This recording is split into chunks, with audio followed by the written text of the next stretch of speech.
তো আমি এই যে রান্না করতে চলে আসছি কাঁকড়া। তো আজকে আমি আমার ড্রয়িং রুমে বসে রান্না করব। আমি সব কিছু নিয়ে আসছি। এখন হচ্ছে আমি এখানে সরিষার তেল দিয়ে দিচ্ছি। তারপরে এখন এই যে একটু মশলা দিয়ে দিব, যেহেতু আমি আমার সিক্রেট মশলা ব্যবহার করব এই জন্য একটু কম মশলা দিলাম, গরম মশলাটা দিলাম। তারপর পেঁয়াজ দিয়ে নিচ্ছি দু থেকে।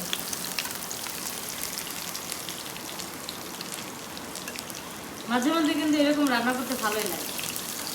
তো যাই হোক, আমি কিন্তু আবার বিছানায় যাই না, অনেকে বিছানায় রান্না করে এই চুলা নিয়ে। আমি এইখানেই রান্না করতে বসছি। অনেকদিন পর মন চাইলো যে এইখানে বসে একটু রান্না করি সরিষার তেলে।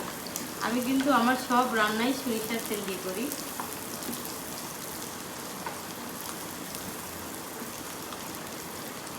তো এইখানে আমি মশলা করে নিচ্ছি, আদা রসুন পেস্ট আছে।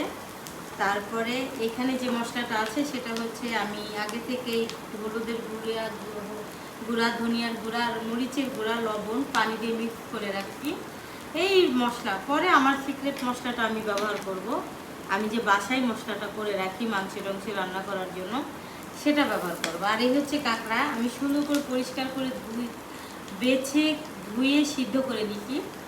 এই আজকে এইটা রান্না করব, কারণ কাঁকড়া দেখলে আর নিজেকে সামলানো যায় না, যেখানে কাঁকড়া দেখি ওইখান থেকেই নিয়ে আসি। তো গেছিলাম একটু এক জায়গায়, ওইখানে কিছু কাঁকড়া পেলাম, এই জন্য নিয়ে আসছি।